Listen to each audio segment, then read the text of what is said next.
நம்ம நக்கீரன் டிவியோட தொடர்ந்து இணைந்திருக்க பெல் சிம்பிளை கிளிக் பண்ணுங்க. இவ்வளோ நாட்களாக நான் வெளியிலே இருந்து எல்லாவற்றையும் கவனித்து கொண்டிருந்தேன். இறுதியாக இந்த நேரத்திலாவது அம்மா மீது எனக்கு இருக்கக்கூடிய அந்த உண்மையான விசுவாசத்தின் அடிப்படையிலே தான் இதை நான் தெரிவிக்கிறேன். யார் இதை பேச வேண்டுமோ அவர்கள் இருவரும் சந்தித்து பேச வேண்டும் என்று நான் நினைக்கின்றேன். ஒரு கருத்தை அவர்களிடத்தில் இருக்கக்கூடிய எந்தவிதமான கருத்துக்களாக இருந்தாலும் பேச்சுவார்த்தைகளால் தீர்வு காணப்பட முடியாத பிரச்சனைகள் என்பது இந்த உலகத்தில் இல்லை என்றே சொல்லலாம்.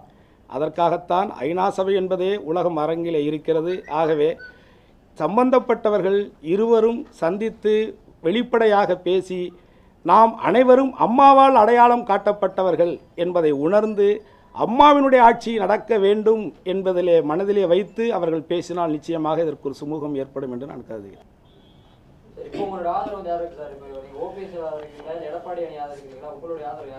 என்னை பொறுத்தவரை முக்குளத்தோர் புலிப்படை அனைத்திந்திய அண்ணா திராவிட முன்னேற்ற கழகத்தினுடைய தோழமை, அனைத்திந்திய அண்ணா திராவிட முன்னேற்ற கழகத்தினுடைய பெரும்பான்மையான அந்த இயக்கத்தினுடைய சட்டமன்ற உறுப்பினர்கள், அந்த இயக்கத்தினுடைய பொது பெரும் பதவிகளிலே பொறுப்புகளில் இருக்கக்கூடிய பொறுப்பாளர்கள் என்ன முடிவெடுக்கிறார்களோ, அந்த அனைத்திந்திய அண்ணா திராவிட முன்னேற்ற கழகத்தினுடைய தலைமை என்ன முடிவெடுக்கிறதோ அந்த முடிவுக்கு தோழமையாகிய நான் உதவியாக இருப்பேன், உறுதுணையாக இருப்பேன். தலைமை குறித்து ஏற்கனவே ஒரு சர்ச்சை இருக்குது.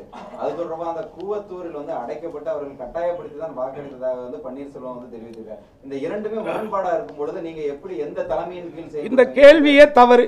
என்னை பொறுத்தவரை கூவத்தூரிலே கட்டாயப்படுத்தி சட்டமன்ற உறுப்பினர்கள் இருந்தார்கள் என்று சொல்லுவது மிக மிக பெரிய தவறு. யாரை கட்டாயப்படுத்த முடியும்? யாரை கட்டாயப்படுத்த முடியும்? அவர்கள் யார்? சாதாரண ஆட்களா? ஒரு சட்டமன்ற உறுப்பினர் என்பவர் என்ன சாதாரண ஆட்கள் என்று நினைத்து விடுகிறீர்களா? ஒரு லோக்கல் கவுன்சிலர் எப்படி நடந்து கொண்டிருக்கிறார் என்பது வெளிச்சம் உலகத்திற்கு.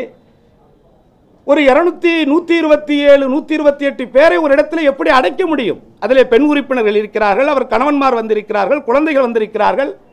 அவரவர்கள் விருப்பத்தின் பேரில் தான் இருந்தார்கள். இதை அந்த பகுதியினுடைய வட்டாட்சியர் அவர்களும் காவல்துறை அதிகாரிகளும் நேரடியாக வாக்குமூலம் பெற்றிருக்கிறார்கள், கையெழுத்திட்டிருக்கிறார்கள்.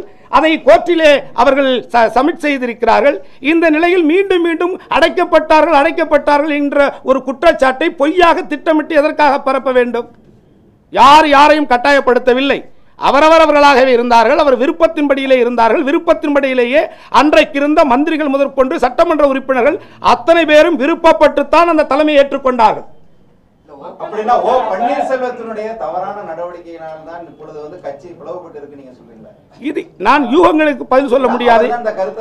நான் யூகங்களுக்கு பதில் சொல்ல முடியாது. என்னை பொறுத்தவரை நான் ஒரு தோழமை வேட்பாளராக அந்த கட்சியினுடைய நிர்வாகிகளை குறை சொல்வது என்னுடைய நோக்கம் அல்ல.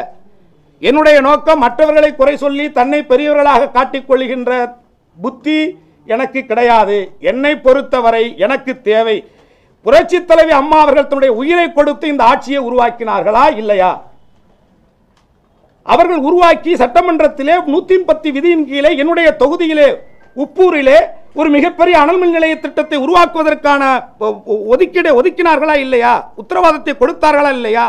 இதை போன்ற நலத்திட்டங்கள் தமிழகத்தில் நடக்க வேண்டும். அம்மாவை வைத்துத்தான் அந்த ஆட்சி. நான் இரட்டை இலை சின்னத்திலே நின்றதால் தான் வெற்றி பெற்றேன். நான் என்னுடைய சமுதாய ரீதியாக ஒரு சுயேட்சை வேட்பாளராக நின்றிருந்தால் விரல் விட்டு எண்ணக்கூடிய வாக்குகளைத்தான் நான் வாங்கியிருப்பேன். மக்கள் எனக்காக ஓட்டு போடவில்லை. புரட்சி தலைவி அம்மாவிற்காகவும் அவர் செய்த அந்த நலனுக்காகவும் திட்டங்களுக்காகவும் தான் இந்த தமிழகத்தை இன்னும் அடுத்த இடத்திற்கு கூட்டிச் செல்வார் என்ற நம்பிக்கையிலே தான் தாய்மார்களாக இருந்தாலும் பெரியவர்களாக இருந்தாலும் அத்தனை பேரும் ஒருமனதாக ஜாதி மதங்களை கடந்து வாக்களித்தார்கள். அவருடைய ஆட்சி நிலைக்கப்பட வேண்டும், அது நடத்தப்பட வேண்டும். அதை அந்த கட்சியில் இருக்கக்கூடிய நிர்வாகிகள் பெரியவர்கள் அனைவரும் கூடி ஒரு நல்ல முடிவு எடுக்க வேண்டும். இவர்கள் யார்? இவர்கள் யாரால் அடையாளம் காட்டப்பட்டவர் என்கின்ற உண்மையை அவர்கள் புரிந்து கொள்ள வேண்டும். அவர்கள் இந்த ஆட்சியை கலைப்பதன் மூலமாக அம்மா அவர்களுடைய இந்த வெற்றி சின்னம் இரட்டை இலை சின்னத்தை இன்றைக்கு முடக்கி வைப்பதன் மூலமாக இந்த இயக்கத்திற்கு மட்டுமல்ல அம்மாவினுடைய ஆத்மாவிற்கே ஒரு மிகப்பெரிய களங்கத்தை ஏற்படுத்தி விடுவார்களோ என்ற பயத்திலேதான் அவர்கள் இணைய வேண்டும்.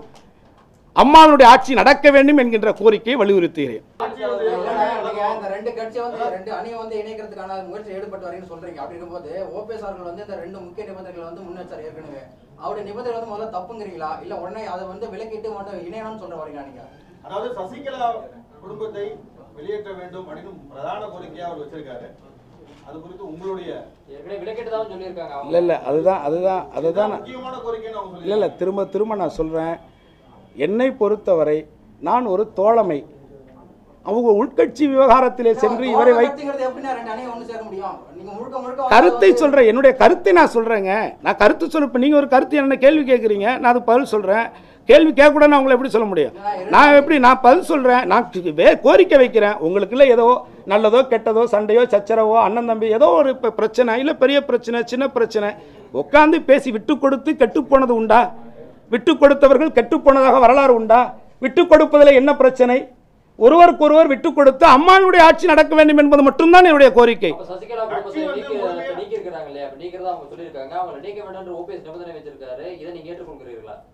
அதாவது அந்த கட்சி ஒட்டுமொத்தமாக அந்த கட்சியினுடைய நிர்வாகிகள் அத்தனை பேரும் சேர்ந்து என்ன முடிவெடுக்கிறார்கள் என்பதுதான் இங்கே.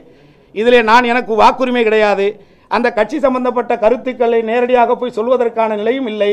அவர்கள் யாரை எடுப்பது யாரை விடுப்பது என்பது அவர்களுக்குள் நடக்கக்கூடிய பிரச்சனை. என்னுடைய ஒரே கோரிக்கை, அம்மாவினுடைய ஆட்சி தொடர்ந்து தமிழகத்திலே நடைபெற வேண்டும்.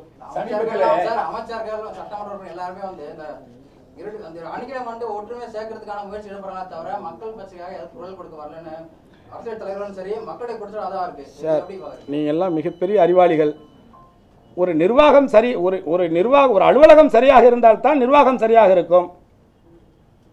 நீர் உயர வரப்பு உயரும், வரப்புயர கோன் உயரும், கோன் உயர கோன் உயர்வான், கோன் உயர என்றுதான் படிப்படியாக தான் போவோம். மன்னர் நல்லா இருக்கணும்னா மக்கள் நல்லா இருந்தால் தான் மன்னர் நல்லா இருக்க முடியும். இங்கே இது நடக்கக்கூடிய இந்த பிரச்சனைகளை பார்த்துக்கிட்டு இருக்கிறோம். அதிகாரி இன்றைக்கு உள்ளாட்சி தேர்தல் நடைபெறவில்லை, உள்ளாட்சி நிர்வாகிகள் இல்லை. ஆக பிரச்சனை நிறையா இருக்குது. அதுதான் நான் சொல்கிறேன், இப்போ மக்களுக்கான பிரச்சனைக்காகத்தான் இப்போ நான் வந்து உட்காந்துருக்கிறேன். நடக்கணும் இல்லை திட்டங்கள். 140 ஆண்டுகள் வரலாறு காணாத ஒரு வறட்சி நடந்து கொண்டிருக்கிறது தமிழகத்தில். குடிப்பதற்கு தண்ணீர் இல்லை. குறிப்பாக ராமநாதபுரம் பகுதி என்பது மிக மிக வறட்சியான ஒரு பகுதி. அதிலும் என்னுடைய திருவாடனை தொகுதி என்பது கிட்டத்தட்ட 2,86,644 மக்கள் இருக்கக்கூடிய, வாக்காளர்கள் இருக்கக்கூடிய ஒரு தொகுதி. மிகப்பெரிய அனைத்து சமுதாய மக்களும், மீனவர் சமுதாயத்திலிருந்து விவசாய சமுதாயம் அனைவரும் இருக்கக்கூடிய பகுதி. திட்டங்கள் நடைபெறவில்லை. கூட்டாமொழியிலே ஒரு சாலை போட வேண்டும், 6 மாதங்களாக அலைந்து கொண்டிருக்கிறார்கள் மக்களும் நானும், நடைபெறவில்லை. இது நடக்கணும்னா எப்படி நடக்கும்? அரசாங்கம் ஒரு நல்லபடியாக இருந்தால் தானே இந்த மக்களுக்கான திட்டங்கள் நடக்கும். அதுக்காகத்தான் நான் வந்திருக்கிறேன். குடிநீர் பிரச்சனை பெரிய பிரச்சனை. 24 கிலோமீட்டர் தூரத்துக்கு சென்று தண்ணீர் எடுக்கக்கூடிய கொடுமை. ஒரு குடம் தண்ணீர் கிட்டத்தட்ட 40 ரூபாய்க்கு விற்கக்கூடிய ஒரு நிலை இன்னைக்கே இப்படி இருக்கு. இன்னும் போக போக என்ன ஆகும்? இதுக்கான மாற்று திட்டங்கள் என்ன? இதை செய்ய வேண்டியது யார்? என்னால் மக்களுடைய குறைகளை எடுத்து அதிகாரிகளிடத்தில் சொல்ல முடியும். நான் அதிகாரி இல்லையே, நான் கையெழுத்து போடக்கூடிய ஒரு நிலையிலே இல்லையே. அதிகாரிகள் தான் செய்ய வேண்டும். அதிகாரிகள் செய்ய வேண்டும் என்று சொன்னால் அதற்கு மேலே இருக்கக்கூடிய அமைச்சர் பெருமக்களும் அரசாங்கம் தான் வழிகாட்ட வேண்டும்.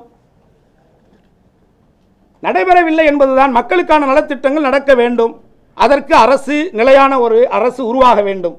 இது உருவாகும் பட்சத்தில் தான் மக்களுடைய பிரச்சனைகள் தீர்க்கப்படும்.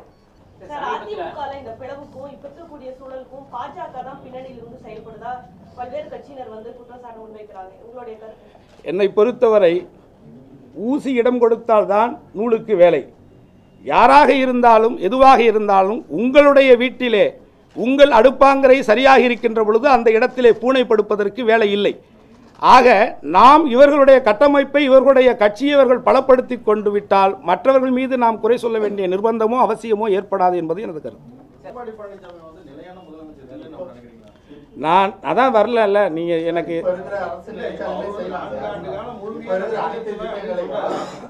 இல்லை சார், இதில் சார் இப்போ அரசு இன்றைக்கு இருக்கக்கூடிய அரசு வந்து அவர்களுடைய பணிகளை செய்து கொண்டு தான் இருக்கிறார்கள் சார். ஆனால் பொதுவாக மக்களிடத்தில் இருக்கக்கூடிய குழப்பங்கள், மக்களிடத்திலே தேவையில்லாமல் ஏற்படுகின்ற ஒரு பிரச்சாரங்கள், வதந்திகள், அதுவா இதுவா இது போன்ற குழப்பங்கள் இல்லாமல் ஒரு சுபிட்சமான, ஒரு மகிழ்ச்சிகரமான, ஒரு யதார்த்தமான, குழப்பங்கள் இல்லாத, அதுவா இது ஆளாளுக்கு இந்த அம்மா புரட்சித் தலைவி அம்மா அவர்கள் இந்த சட்டமன்றத்தில் இருந்த பொழுது, அவர் முதலமைச்சராக இருந்த பொழுது இதே சட்டமன்றத்தில் அமைச்சர் பெருமக்களும் சட்டமன்ற உறுப்பினர்களும் எப்படியெல்லாம் நடந்து கொண்டிருந்தார்கள் என்பதை நானும் தானே பார்த்தேன். இன்றைக்கு பேட்டி கொடுக்கக்கூடியவர்கள் எல்லாம் அன்றைக்கு பார்த்திருக்கிறேனே. யார் பேசியிருக்கிறார்கள் இதற்கு முன்பாக? அதுதான் நான் சொல்றேன். ஆனா அவங்க இருக்கும் பொழுது இருந்த நிலை என்ன, கட்டுப்பாடு என்ன, ஒழுக்கம் என்ன, நிலை என்ன? ஆனால் இன்றைய நிலை என்ன? சார் நேரடியாகவே உங்கள்கிட்ட ஒரு அரசியல் கேள்வி கேட்குறேன். சமீபத்தில் மாதேவி நிகழ்ச்சி நீ போயிருந்தீங்க. ஆமாம். அங்கே நடராஜன் சார் வந்தார், திவாகரன் வந்தார். ஆமாம். நேரடியாக உங்கள் சமுதாயத்தின் கோரிக்கையை ஏன் உள்ள சமுதாயத்தில் ஒழுக்கத்து சண்டை போட்டுருக்கீங்க? யாரு நீங்க, யாரு சசிகலா, யாரு? இல்ல அதுக்கு ஒரு முடிவு எடுக்கலாம்ல. அது நான் அதுதான் நான் முதலே உங்கள்கிட்ட சொல்லிட்டேன். அத முடிவு எடுங்க. இல்ல சார், இது எதுக்கு வெளிப்படையா வாங்க சார், வெளிப்படை சார், நீங்க வெளிப்படையானா இப்ப நான் வந்து இல்லங்க இருங்க ஒரு நிமிஷம்.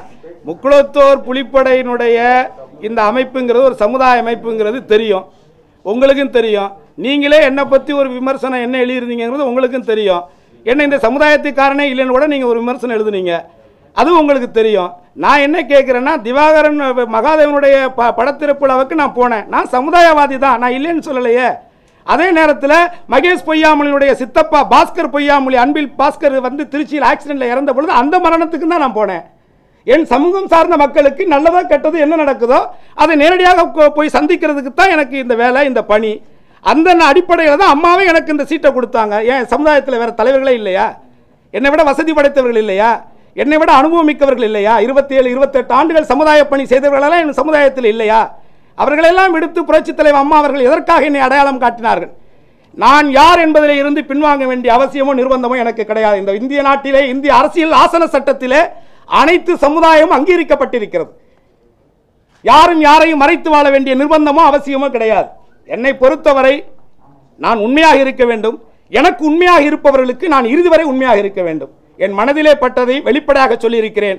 அம்மாவினுடைய ஆத்மா சாந்தி அடைய வேண்டும் என்று சொன்னால் அந்த அம்மாவினுடைய அனைத்து இந்திய அண்ணா திராவிட முன்னேற்ற கழகத்தில் இருக்கக்கூடிய அத்தனை அடிப்படை தொண்டர்கள் உட்பட அனைவரும் ஒற்றுமையாக முழு மனதோடு இருந்து புரட்சித் தலைவர் அம்மாவுடைய ஆட்சி தொடர்ந்து நடைபெறுவதற்கு உறுதுணையாக இருக்க வேண்டும் என்கின்ற வேண்டுகோளை நான் சார்ந்த என் முக்குளத்தோர் புலிப்படை சார்பாக சிறந்தாழ்ந்து வேண்டுகிறேன். நன்றி, வணக்கம்.